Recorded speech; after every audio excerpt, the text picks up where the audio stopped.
How does it feel to have no husband and no kids at 30? How embarrassing, my father said while my whole family laughed. So, I told him, how does it feel that I'm the one supporting you at 48?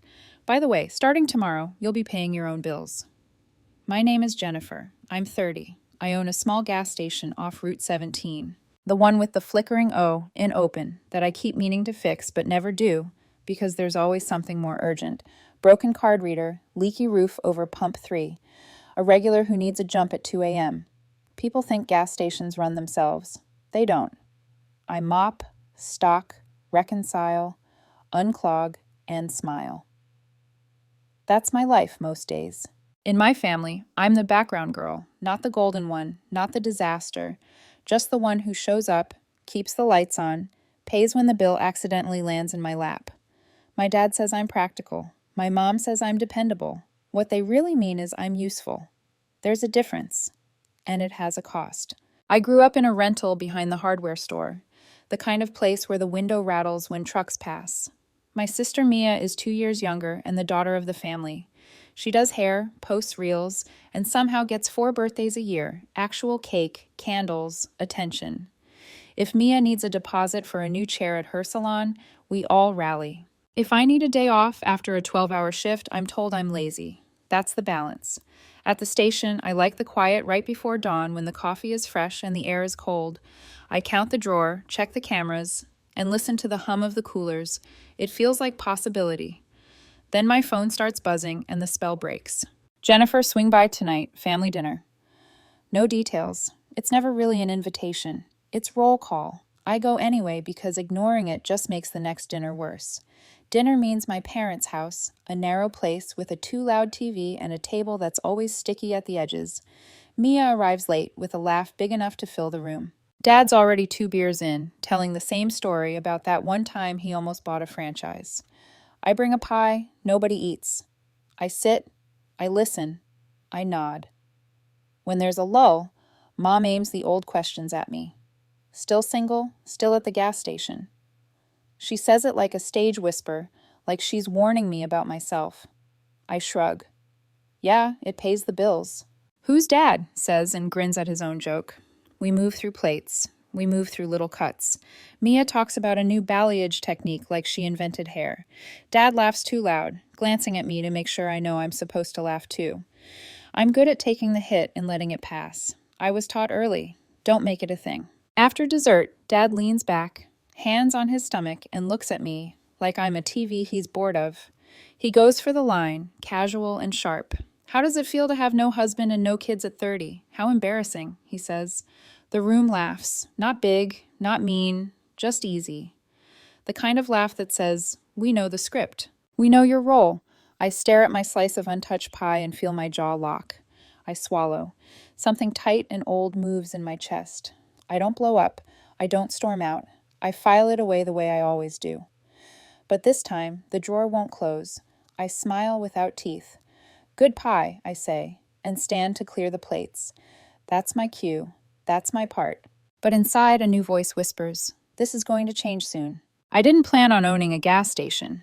It started with graveyard shifts at a 24/7 place off the highway when I was 19. Just a job to keep me moving after Dad's hours got cut and we needed help with rent. I learned the rhythm fast. Truckers at 3 a.m., high schoolers buying energy drinks like their medicine. The occasional tweaker who wants to trade a car jack for cash. You keep your head. You keep your hands visible. You keep receipts. After a few years, the owner wanted out. I knew the numbers better than he did. I bought the place with a small business loan and a handshake deal on the inventory. The day I got the keys, I cried in the office bathroom. Not because I was happy, because I was terrified. The station took everything. I fixed what I could and patched what I couldn't. I learned to order fuel like a gambler. How much risk you take depends on what you believe about next Tuesday. When credit card fees went up, my profit margins blinked out like bad neon. When the summer storms rolled in, I was on the roof with a tarp while thunder crawled across the sky. Still, I kept it alive. I made payroll. I paid suppliers. And when Dad's truck needed a new transmission and Mia's salon chair deposit bounced, I paid that too. Just till Friday, they said. Friday is a long word in my family. Mia is the golden one. I told you that. She never asked to be, and yet she never said no to it either. At gatherings, Mom brags about her entrepreneur spirit. When Mia shows up late, we wait to eat. When I show up early, I'm told to set the table. That's what favoritism looks like from the cheap seats. It's not confetti and spotlights. It's 100 small pivots that always turn away from you. Money talk at our house comes wrapped in family needs. Dad's line, we stick together. The translation, Jennifer pays first. When I got the station, he started showing up with ideas. Partnership, he said, tracing the word in the air like a logo. I can help run the books. I told him the books were fine. They weren't, but they were mine. He didn't like that answer. He said I was ungrateful. I said I was busy. We both weren't wrong. Then there was the thing with Mia's tax debt. She forgot to file for 2 years. And when the letter came, she looked at me with eyes like a kicked dog. They'll garnish, she said, as if the IRS was a mean teacher and I was the hall pass. I paid the minimum to stop the bleed. I'll pay you back, Jenny, she said, sweet and fast. 3 months later, she posted new mirrors for the salon. No mention of me. My parents keep a scoreboard you can't see. Every ride, every bag of groceries they bought me when I was 18 is still on it. We did a lot for you, Mom says, when I hesitate to cover a bill. She says it softly, like a pillow over the mouth. She's not wrong. They did what they could. But in our house, help is a loan with no paperwork and heavy interest. It got worse last winter. Dad hurt his back at work. He was out for a month. He didn't tell me until his landlord called me directly. You're the contact on the file, the landlord said. I didn't even know I was a contact on anything. They're behind, he added. 3 weeks. I covered it because I couldn't stand the thought of my mom packing boxes in the rain. I told myself it was a one-time thing. It never is. Every time I ask for space, I'm told I'm dramatic. Every time I say no, I'm told I'm petty. At Mia's birthday, when I asked Dad to stop calling me depressing in front of the cousins, he said I couldn't take a joke. When I brought a bottle of decent whiskey and nobody opened it, I felt 16 again, holding a perfect report card while everyone cooed over Mia's new nails. It sounds small written out. Small things stack. At the station, the pressure turned into numbers. Delayed deliveries, because I pushed a supplier too long.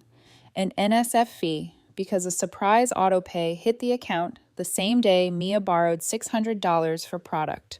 A chargeback from a guy who claimed he didn't buy $80 in diesel, even though I watched him do it. On a Tuesday, my card processor threatened to raise my rate if my dispute ratio didn't improve. On a Thursday, Dad texted, "Your mother's phone bill. Fix it." No please, no context, just fix it. I stared at the text until the screen dimmed. I started keeping count because feelings felt slippery. In 90 days, my family called me 102 times. 86 were about money. 14 were about a ride, a pickup, a couch to nap on after a fight. 12 were "How are you?" Only 3 waited for the answer. The final straw before everything blew was a Sunday dinner that turned into a budget meeting without my consent. I walked in to find an actual notepad on the table labeled Jennifer's Contributions, with columns and percentages like I was a grant. Dad had written in block letters, rent 40%, utilities 35%, family phone plan 100%, you use it too, he said. Mia's business loan 25%, just temporary, and a line at the bottom. Emergency fund, family. I read it twice, then looked up. What is this? I asked. Dad shrugged. We're organizing. You want to be taken seriously? Be serious. I own a business, I said, and heard how defensive it sounded. I am serious. Then act like it, he said. You've been blessed. Share the blessing. Mia watched me with her chin tilted up like she was on a reality show. It's not a big deal, Jenny. You make good money. I laughed. It sounded like a cough. Do I?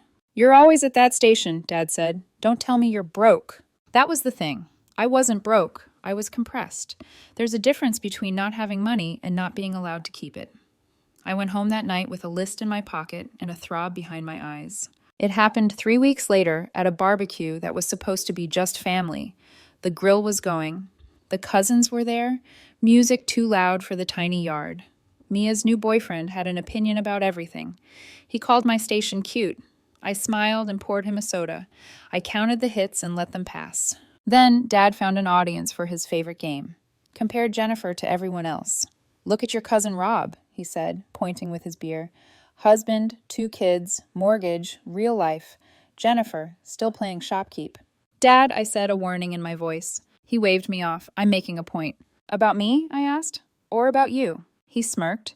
How does it feel to have no husband and no kids at 30? How embarrassing. He delivered it like a punchline he'd been saving. The whole table laughed because laughing was easier. I stood there holding the ketchup like a prop. Something in me leveled out. Not fire, not ice, just clear. I set the bottle down, wiped my hands on a napkin, and stepped closer so I didn't have to raise my voice. Do you want to do this for real? I asked. Dad rolled his eyes. Here we go. You want to talk embarrassment? I said, steady. How does it feel that I'm the one supporting you at 48? The laughter stopped like someone pulled the plug. Dad's face changed. First confusion, then heat. Watch your mouth. I pay your rent, I said. Your phone, your truck insurance. I paid the late fee on your electricity last month.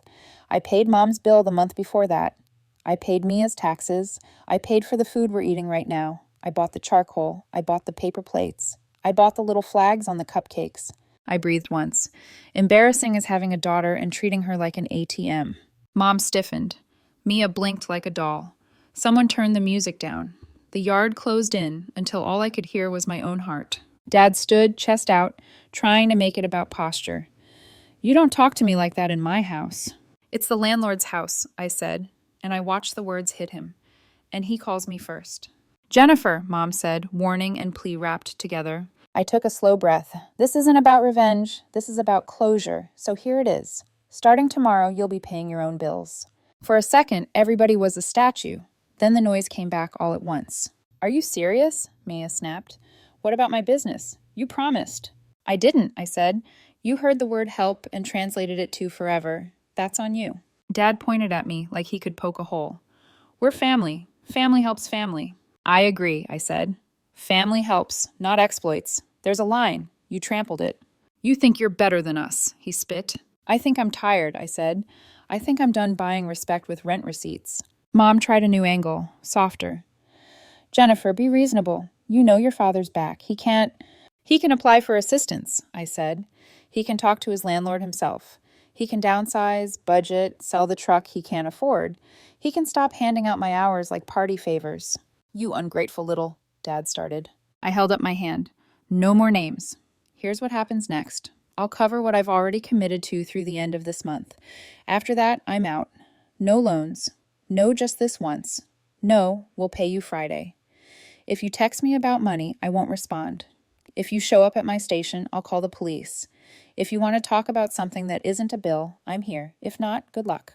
Jenny, Mia said, voice small for the first time. Please, they'll cut my account. I'll lose clients. You could have paid the IRS before the ring light, I said. Choices. Dad stepped closer, jaw flexing. You think you're a woman because you sell gas? I met his eyes.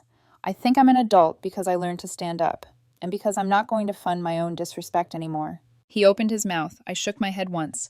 I'm going home, I said. I hope you all figure it out, but I'm not your plan anymore. Nobody moved to stop me. I walked out, holding my keys like a talisman, heart pounding so hard I could feel it in my teeth. In the driveway, I leaned on my truck and looked at the sky. It was one of those evenings where the clouds look like stacked plates. I waited for guilt to crash over me. It didn't. What came instead was silence. I didn't recognize it at first. It was mine. I stuck to it. The next morning, my phone lit up the way a slot machine does in movies. Buzz after buzz, banner after banner. I turned it face down on the counter and brewed coffee. I took my time. I sliced a banana the way my grandmother used to. Coins in a line. I ate standing up in my kitchen like a person who belongs in her own life. Then I picked up the phone. 27 missed calls. 52 messages, 3 voicemails from Dad that went from angry to desperate to angry again. A long text from Mom full of words like disappointed and hurting us, plus a short one at the end. Your father is humiliated. Mia's were fast bursts. They froze my account. They're charging fees. Jenny answer, and a photo of a notice like it was a newborn. I didn't answer. I walked into the station and did the opening myself even though I had an employee scheduled. I needed the ritual. Lights, unlock, count. The ding of the door when I flipped the sign to open felt like church. Before noon, Mom showed up. She didn't buy anything. She stood in front of the counter with her hands clasped like she was praying at me. Jennifer, she said quiet, we can't do this. You mean I can't, I said, and kept my voice even. But I can, and I'm going to. We raised you, she said like a spell. We did everything for you. You did what you could, I said, and I've done what I could. It's time for everybody to do what they can for themselves. She looked around the station like it might agree with her. You always wanted to be the hero. I always wanted to be treated like a person, I said. There's a difference. She left without buying the water she was holding. I watched her toss it into the passenger seat of Dad's truck and slam the door like the water offended her. In the afternoon, Dad called from a number I didn't recognize. You blocked me, he said when I picked up. I filtered you, I said. If it's an emergency, call 911. It is an emergency, he snapped. They're shutting off the electricity. You got a shut-off notice last month, I said. I paid it. You said you'd set up a plan. Did you? He hung up. 10 minutes later, he texted a photo of the notice and then another of his face, red and furious, like proof of the injury I'd caused. I set the phone down. I wrote on a sticky note, everything is a crisis when you refuse to plan. I stuck it to the register where I could see it. The first week was noise. By day 2, my aunts weighed in. By day 3, a cousin I haven't seen in years sent me a paragraph about honoring parents. By day 4, Dad tried a new tactic, showed up with a church friend who runs a financial ministry and wanted to pray over my wallet. I told them to leave. They didn't. I called the police. The officer knew my dad. That made it worse and better. He told them to go. He told me to document. I already had. The second week was quiet in a different way. The calls slowed. The texts got shorter. Wow, Mia wrote one night. I didn't think you'd actually do it. I didn't answer. I scrolled the messages sometimes like photos of a storm I'd survived. I noticed the pattern, how it shifted from anger to guilt, to bargaining, to silence. Silence is the last stage. People think it's acceptance. Sometimes it's just exhaustion. At home, I did small things I'd been putting off. I replaced the shower head that sputtered. I donated the box of clothes I kept because maybe I'll wear them. I bought a cheap rug that made the living room feel less temporary. I started running again early, before the town woke up, because I liked the sound of my feet on empty streets. It felt like building something even when I wasn't at the station. On a Tuesday, I got a group text from Mom titled Family Emergency Meeting. It had a location, a time, and a list. Budget, responsibilities, expectations, Jennifer. I read it twice. I replied with one line. I won't be there. Dad responded with 3 words. You will be. I didn't go. They held it without me and posted a photo later like it was a cookout. I stared at the image, the table, the notebooks, Mia's boyfriend with a serious face, and felt a clean sadness. They were meeting about me again, like I was a problem to solve instead of a person to listen to. I went for a drive and ended up in the empty lot behind the station where the trucks park at night. I turned off the engine and sat. The sky was a hard blue. I counted the slats in the fence until my thoughts quieted. The third week, consequences arrived. Dad's truck disappeared from the driveway. Voluntary surrender. He told someone on speaker before he realized I'd answered. The lights went out at the house for a day. Mia's salon announced temporary closures for renovations, which was code for no cash flow. Mom called to tell me that the family phone plan would be canceled unless someone paid. I said they should cancel it. She gasped like I proposed murder. How will we talk? She asked. You can call me, I said, when you're ready to talk about something other than money. She hung up. An hour later, she sent a photo of a candle at dinner. Power's out, but we're making the best of it. There was a smiley face. I didn't know whether to laugh or cry. In the middle of all that, something strange happened at the station. Customers noticed I was lighter. I didn't tell them anything, but I guess you can hear when a voice is carrying less. A regular named Mr. Patel asked if I'd finally hired help. I said, not yet. He said he had a nephew who needed work. I interviewed the nephew the next day. Good kid, honest eyes. I hired him for evenings, and for the first time in months, went home before midnight. On Friday, I got a single text from Dad. I applied for assistance. They said it'll take time. They asked for documents. Don't know where they are. I could read the humility he didn't know how to show. I typed and deleted 3 replies. Finally, I wrote, ask the caseworker for a checklist. Ask them to repeat anything you don't understand. Bring a notebook. Write it down. You can do this. He didn't respond. That was okay. The point wasn't applause, the point was capacity. The missed calls and unread messages became a kind of symbol. I didn't delete them. I let them sit like proof of a line drawn in permanent marker. Some nights I scrolled to the beginning, to the barbecue, to the jokes, to the laugh that wasn't a laugh at all. I didn't brood. I observed. I drank water. I slept. On Sunday, I skipped dinner on purpose. I made pasta at home and ate it on the floor because my new rug made the floor feel like a couch. My phone buzzed once, a photo of the table without me, and then it didn't. The silence on the other side felt like a room I could finally enter. I'm not going to lie and say everything is fixed. It isn't. Dad still thinks respect should come with fear. Mom still talks in circles when she wants something. Mia still posts boss babe quotes and forgets to pay taxes. They're themselves. The difference is, I finally let that be true without paying for it. What changed in me isn't anger, it's boundaries. I say no without a speech. I say yes when it's clean. If Dad asks for advice, I give it. If he asks for money, I don't. If Mia wants me to co-sign anything, I won't. If Mom starts the we did everything script, I end the call. Not with cruelty, with practice. This isn't about revenge, I told Dad that night, and it still isn't. It's about closure. Closure is boring from the outside. It's receipts in a folder, a calendar reminder to reconcile on Thursdays, a list on the fridge that says sleep, water, laundry, run. It's making a sandwich and eating it slowly. It's understanding that family is not a password that unlocks your bank account. It's recognizing that love without respect is just need wearing your face. A week ago, Dad texted a photo of a rental sign in front of a smaller place. Might apply, he wrote. No exclamation points, no guilt, just a thing he was doing. I told him the application fee was sometimes negotiable. He said, okay, that was it. It felt bigger than it looked. The moral is simple, because simple is all I can maintain. You don't owe anyone your ruin. You can love people and still refuse to finance the disrespect they serve you with a smile. I'm the same woman I was before. Gas station owner. Early mornings. Coffee that's too strong. The difference is I'm not a background character paying for the scene. I'm in it. I'm speaking. And when someone laughs at a line that cuts me, I don't pick up the plates anymore. I pick up my keys. I go home. I build a life that fits.